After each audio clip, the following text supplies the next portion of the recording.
The Dodgers lost a game in Los Angeles against the Padres, but there was some positive. Mookie Betts makes some history and is on the verge of making more history. We'll talk about Gavin Stone and his struggles and how he might not pitch in October. And then we'll get into a few things like the new camera angle, Josh Hader, and some other things. That's what's on tap. So let's get Locked On Dodgers. You are Locked On Dodgers, your daily Los Angeles Dodgers podcast. Part of the Locked On Podcast Network, your team every day.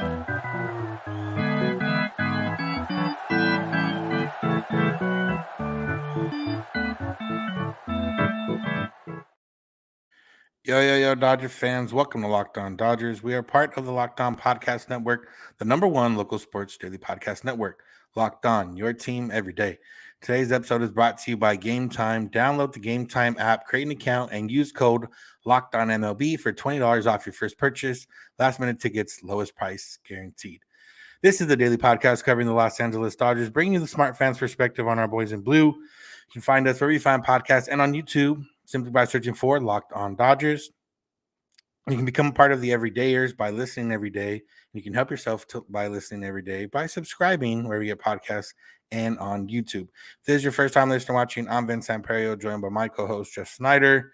And we're both lifelong Dodger fans. We have both covered the team. We've both been in the press box, locker room, spring training. We've been to a bunch of Dodger games. We've watched a lot of Dodger games. And we're here to bring you what we believe is some knowledgeable takes on the Dodgers and some thoughtful analysis. And that's what we're here to do today. But first, Jeff, it was Dodgers came back home, played the Padres, and you might have thought this series was going to matter when the season started. And at the end of the day, it didn't matter. Although, Padre fans might have mattered to them that they won. Yeah, the Padres seemed happy about winning, and they let Josh Hader throw 43 pitches in a meaningless game, so it must have meant something to them. We'll probably talk more about that later. But, most important thing, did you trim your beard, Vince? I did not. Oh, it looks shorter from this angle. Huh. All right, well, that's good to know. That's the hard-hitting news that you folks are here for. Also, there was a Dodger game. Yeah, I actually haven't touched in a year now this month. So I was looking at some old videos of this podcast, mostly to see what my beard has looked like over the last 14 months. And I noticed yours was you've been in playoff beard mode for a while now. Yeah, that's what we're doing here. So we'll see how long it goes. But we'll talk about Mookie Betts. He's a little bit more important than my beard. But Mookie hit a leadoff home run last night. He is 12th of the season, 48th of his career. He's one shy of Alfonso Soriano's record for most in a season. He's tied for 5th all time right now in terms of leadoff home runs. And he got over that hump of 100 RBIs that you had talked about a while back. So now he is over 100 RBIs at leadoff spot, just the 3rd player ever. And I believe either tied for the most ever, right? Yeah, he is tied with 103 RBIs and 39 home runs. Both of those numbers are tied for the most ever for a player out of the leadoff spot in one season. Yeah, so that's obviously big things we haven't seen. And, Eric Karros talked a little bit about it on the broadcast of, in the entirety of the game, this is something never seen before or seen very seldom.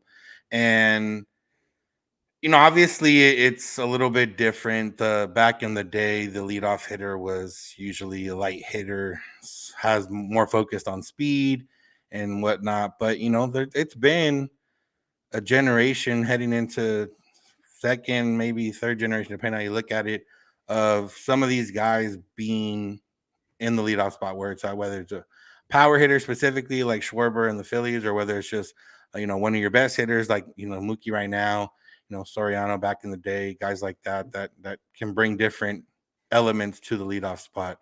But still, it's something to marvel at that in the entirety of MLB and baseball, professional baseball as we know it, Mookie's on the verge of doing something we've never seen before.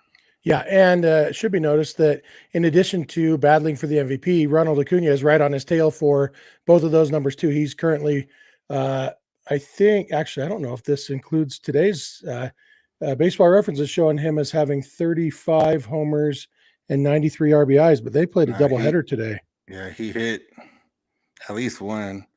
MLB's updated. They'll probably have it. Yeah, I'm looking at it right now. So Acuna is at, this is good 36 to podcasting, 95. 36 and 95. Okay, so he's 3 homers and 8 RBIs behind. So yeah, that's something to motivate Mookie, the MVP, and these leadoff records. It's kind of cool to have these two guys doing it in the same season.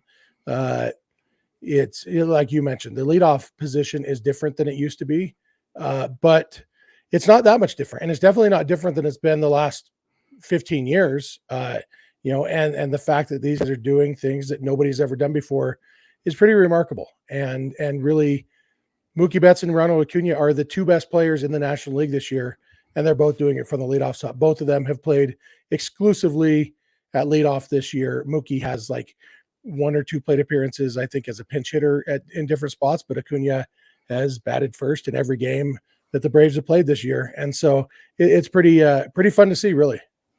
Yeah, and it's been interesting. Mookie had the otherworldly August and kind of put himself at the forefront of MVP race. And, for the general consensus had swung in his favor. And then the last week or so, Acuna has been on fire and Mookie has been not as on fire as he had been before. So it feels like the general consensus has kind of swung back on Acuna.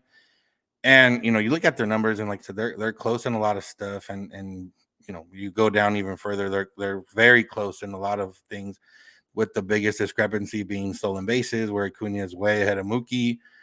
And then when it comes to maybe not the voters, but when it comes to like general Twitter or social media consensus, they completely disregard defense and Mookie's versatility, where Mookie might have even more of an advantage there than Acuna has with stolen bases, especially considering Mookie's ahead of him in like home runs and doubles and stuff where those extra bases are made up.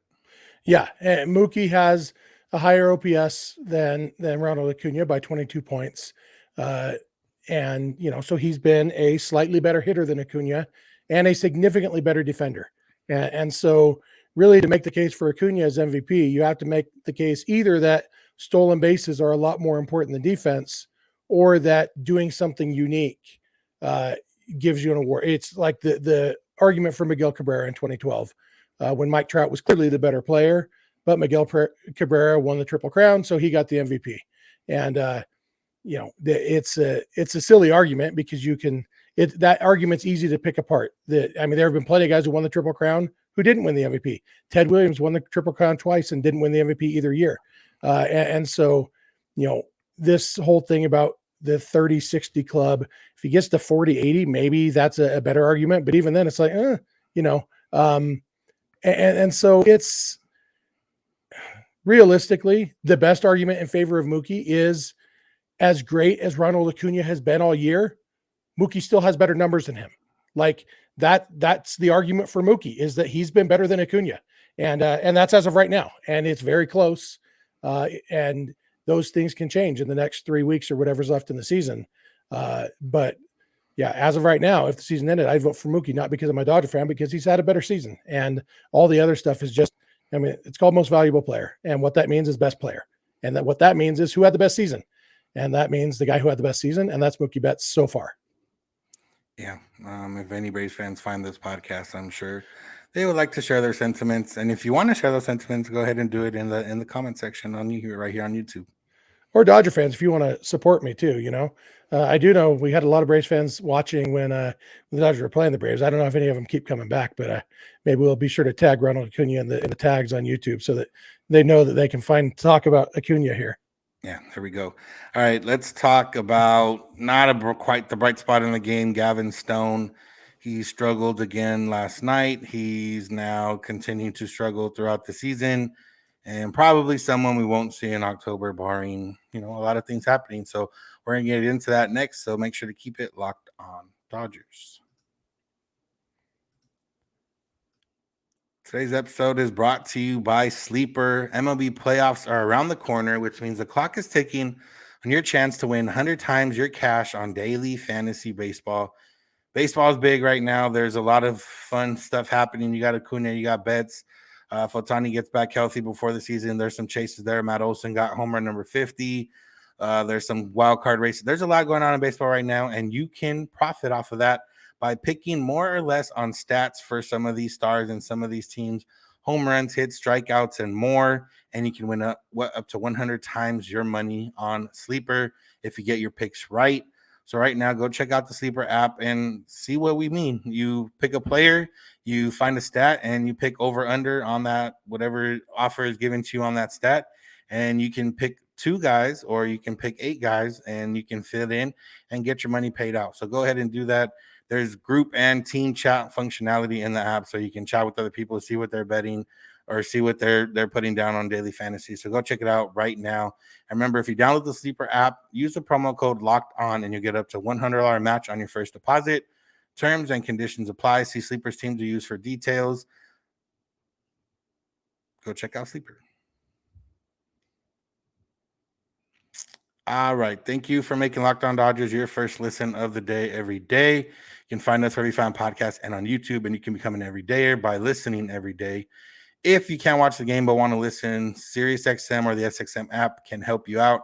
All you got to do is search Dodgers, and you can get the home broadcast for any game that's SiriusXM or the SXM app. Search Dodgers. And like I just mentioned, if you want to join the conversation, you can do so right here on YouTube by putting in some comments and starting the conversation that way. Or you can always find us on social media, Twitter and Instagram at Locked On Dodgers.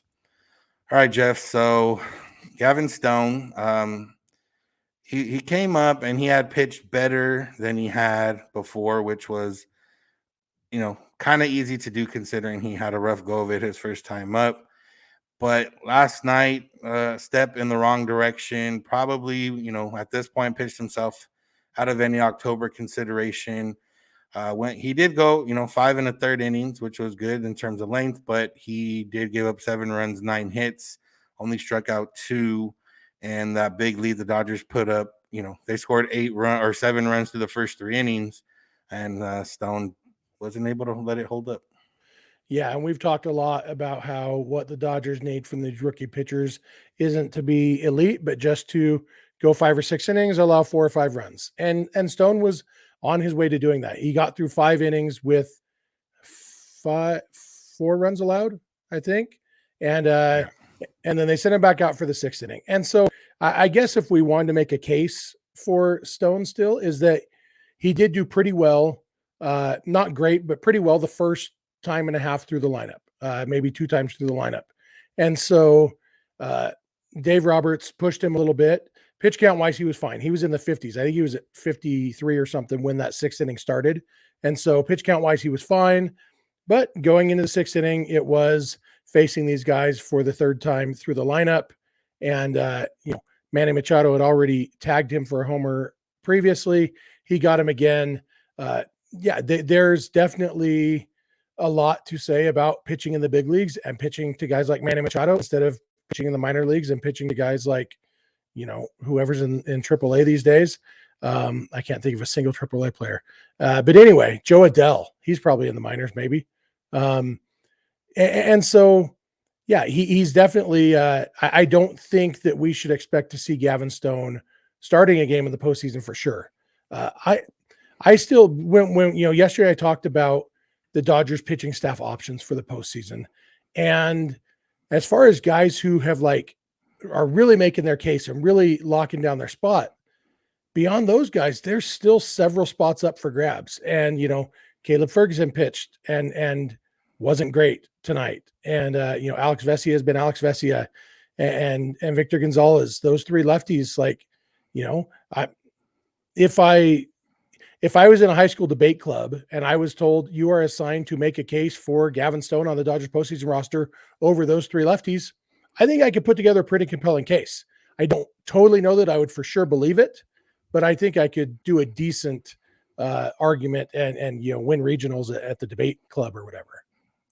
Yeah, if that was the case, your debate would have to be that the lefties aren't trustworthy more so than really anything Gavin Stone wise. He's never really had a great outing. He's had that one in Boston where he went 6 innings. He still ended up giving up 4 home runs or 3 home runs, 4 runs total. And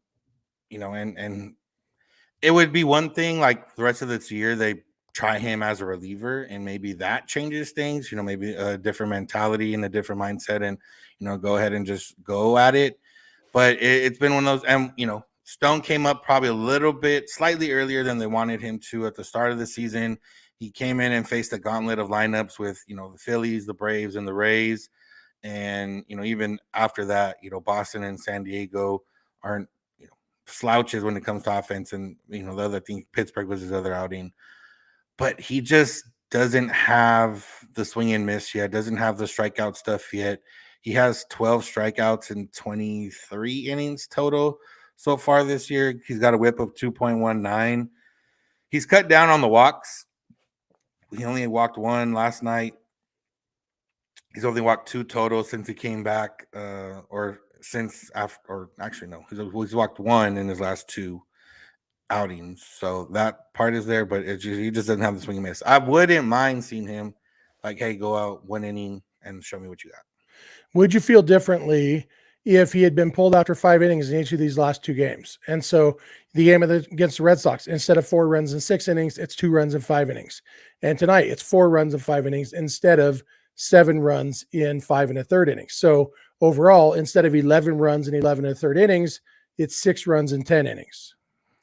I would feel slightly different, but he still wouldn't have the strikeouts and still wouldn't have like what I would want if someone's gonna be like a relief role for the Dodgers in the postseason. But again, I'd also have to go through all the other relievers, and maybe I'm sure there's some of those guys that aren't doing very much of striking out either. So yeah, and there may be like when they're putting together the roster, they may come to a decision where we'd rather have a guy who we know can throw 4 innings than a lefty who we're not actually going to trust to bring in a key spot, because we definitely don't trust him against righties, and teams don't stack lefties anymore. Especially a series against the Braves, where I think they were saying on the broadcast today that the Braves have like the best numbers against left-handed pitching since like 1341 or something. And so some of it depends on opponent, but and like you said, that would really be more an argument of these lefties haven't earned their job than Gavin Stone really has. But either way, he definitely hurt his chances in tonight's game. Yeah, and it's not a knock on him as a prospect, not really a knock on him, as what he can develop into. I have seen some of that, here and there on social media, Gavin Stone, won't be a guy or whatever the case. And I know, like, I think someone put out there that his 10.8 ERA through however many innings is, I think Eric Steven had out there, is like the second worst or worse for a Dodger ever. And, based on that, you could say Noah Syndergaard pitched better than him. But again, it's all relative to what it is. Realistically, had the Dodgers remained healthy throughout the year, Gavin Stone probably would have made maybe 1 or 2 starts here and there on a spot start. And, and the fact that he's 24, but he's still a young, growing prospect, there's still time for him to develop. And I'm sure he's going to take a lot of what he learned from this year and move it pushing forward. He's already made those adjustments, trying different pitches. Joe Davis talked about it on the broadcast, using the sinker and, developing the cutter. So you can't just pick that up on the fly and expect it to work out. He's going to have to work on it all offseason. And now he knows, if he doesn't get the chance in October, he'll have that hunger over the offseason in order to get better. Yeah. And whenever I think about a young pitcher who's pitching so terribly and people giving up on him, I think about 2 guys. I think about Roy Halladay in 2000 when he was 23 years old. It was actually his 3rd season in the big leagues, and he had a 10.64 ERA in 67 innings. And then I think about Corbin Burns in 2019, his 2nd year in the big leagues, same age that Gavin Stone is right now, 8.82 ERA in 49 innings. Like, he was terrible. And then both of those guys, Burns 2 years later and Halladay 3 years later, won the Cy Young Award. So I'm not saying Gavin Stone is going to win the Cy Young Award in a couple of years, but I do think that pitchers sometimes with a whole lot of talent have really bad seasons in the big leagues as they are learning how to pitch in the big leagues. Yeah, when you look at it from the Dodgers perspective, assuming everything kind of moves forward with progression, Bobby Miller and Ryan Pepe are looking like top of the rotation guys. And then the Dodgers, can fill in here and there other reasons. Gavin Stone realistically might not need to be a 1 or 2. He could slot in as a 3, 4, 5 and fit perfectly well. And you bring up Ryan Pepio. Think about how everybody felt about Ryan Pepio a year ago. Like all these same stuff. His numbers weren't as bad, but there was a lot of, well, he's gotten lucky. He's, and I mean, I don't think there are very many Dodger fans who would have been very sad if the Dodgers had traded Ryan Pepio last offseason.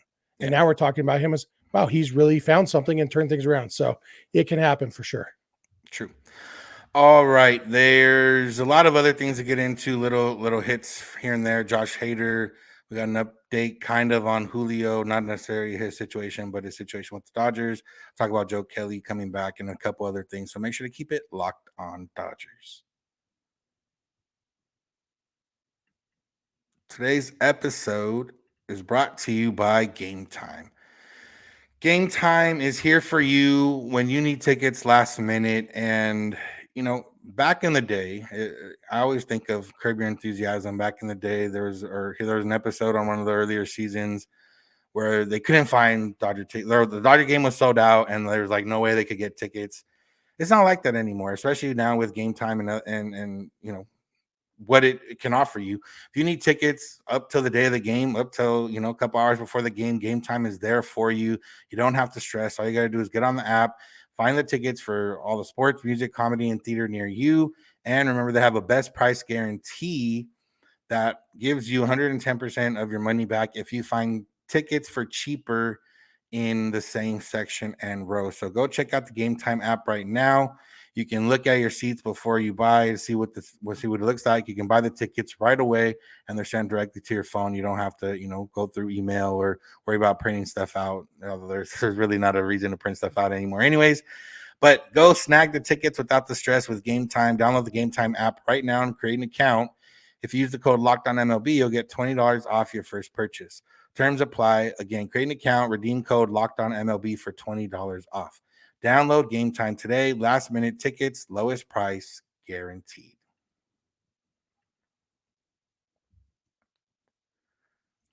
Want to once again thank you or remind you to make Locked On Dodgers your first listen of the day. Become an everydayer by listening every day, and make sure to subscribe. SiriusXM or the SXM app can help you if you can't watch the game but want to listen. All you got to do is search Dodgers, and you can get the home broadcast for any game right there on SiriusXM or the SXM app. All right, Jeff, you alluded to it earlier. You mentioned it earlier, and, it was one of those things where, the Dodgers lost and obviously not great. And we'll talk about the top of the ninth a little bit after this, but the bottom of the ninth, Josh Hader comes in, not a save situation. He had a 4-run lead, but the Dodgers made him work and got him to the point where the winning run came to the plate. And on the Dodgers side, it's good to see the fight, good to see everything else. Would have been nice if they got the big hit or at least tied it up or whatever. It ended up working out for the Padres side, but now we're probably not going to see Josh Hader the rest of the series. And it is interesting. Well, I guess interesting that they let him throw so many pitches, but also he's going to be a free agent after this year, so maybe they don't really care. Yeah, it was interesting. Josh Hader had 5 swings and misses, and when you think 5 swings and misses in one inning, you think, oh, that's pretty good. But then you look at 43 pitches, 26 swings, and only 5 swings and misses. That is not a great percentage, especially for Josh Hader, who is a swing and miss king. Will Smith's at bat, he fouled off a ton of pitches. And really, I mean, of the 5 swings and misses, 2 of them were Chris Taylor, who, I don't know if you know this about him, he swings and misses a lot. 2 of them were Max Muncy, who swings and misses a lot, especially against lefties these days, and then one by Freddie Freeman. But not getting any swings and misses from Will Smith in 12 or 13 pitches. Mookie Betts hit the ball hard. Like there was, and the crazy thing was, there probably was never a time that Hader wasn't their best chance to win the game. I do think it made sense that they left him in from a we have to win this game perspective. The weird part was they didn't really have to win this game. Like, I mean, I know they're technically still in the playoff hunt, but they're really not. And so, yeah, like Hader was smiling. He was even like during the Smith at bat, he was smiling and kind of tipping his cap a little bit to Smith. He ends up walking him. And after the game was over, he was smiling and laughing with Luis Camposano as they shook hands. So, I guess Hader wanted to be out there, but yeah, it was weird to see them let him throw so many more pitches than he's thrown at any point this year. They've even made a big point about the fact he is a 1-inning pitcher this year. He doesn't like to pitch more than 1 inning, and you would think that would extend to throwing 43 pitches in that 1 inning, but maybe not. Yeah, who knows? Before the game, we learned that Colton Wong had taken over the locker that was previously occupied by Julio Urias, and Dave Roberts was asked about it before the game. He said he had just learned about 5 minutes before he talked to media about that, or about that fact. And they asked him, does this basically, signal the end of his, or at least this season, and maybe his time with the Dodgers? And, Roberts essentially said yes to that, and said it's a sad situation all around. But, obviously we all believe that he's going to be on administrative leave the rest of the month anyways. That's probably going to be the case. But yeah, it's just one of those where, that first step toward, or I guess the first step was some of the murals around Dodger Stadium have either been covered, or I think I saw one got painted over completely.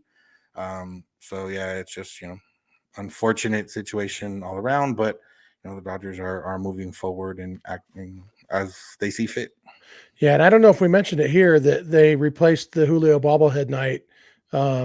Had you talked about that on one of the episodes? No. They're giving away bobbleheads. I think it's just extras that they have from the giveaways where not quite 40,000 people claimed them, and so they're giving out to the first 30,000 fans random bobbleheads. Looks like one of 5 maybe that they're giving out. So just giving out some extras.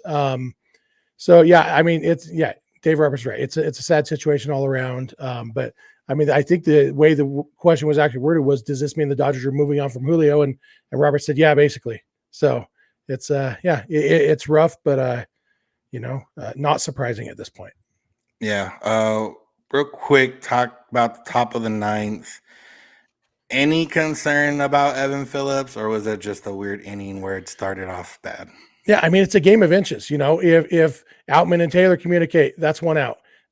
If that ball doesn't pop out of Phillips' glove, even after the error, the comebacker that Tatis hit, if it doesn't pop out of his glove, there's 2 outs. They probably intentionally walk Soto, and he gets Manny Machado, and they go to the bottom of the 9th tied up. Like, one little thing, like he got his glove on the ball, it was in his glove, and then he dropped it. And how a game can change on those little things. And so, not really any major concern. Like, if I thought there was a chance that Evan Phillips was going to face Juan Soto in a meaningful game this year, I might be a little bit concerned about that particular matchup, but that's not going to happen. And so as it stands, yeah, I mean, he probably won't face Soto again because Phillips threw a lot of pitches too. And so he won't be pitching today and maybe not the rest of the series, depending on how the series goes. So he may not face Soto again this year, and that's fine. But other than that, I mean, Phillips is really good, and even really good players throw a couple bad pitches once in a while or whatever. I mean, he had Soto set up. He threw the pitch he wanted, just not anywhere near where he wanted to. He hung that slider when he wanted to bury it. And so, you know what? Bad pitches happen, and really good hitters sometimes make them pay. Yeah. Real quick on the injury front, Joe Kelly did his 2 appearances. He's expected to be activated Wednesday. Michael Grove could be activated this weekend. It seems like with Grove, they're just kind of waiting to see when they need an arm, basically. I would assume if Gavin Stone has another option left, I would imagine that's the next move. If they want to get Kelly on the roster, and then they can decide after that.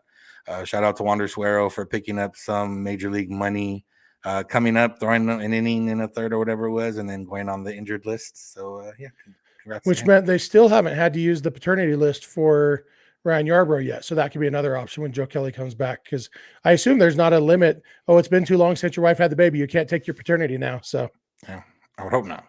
All right, that's going to do it for today's episode.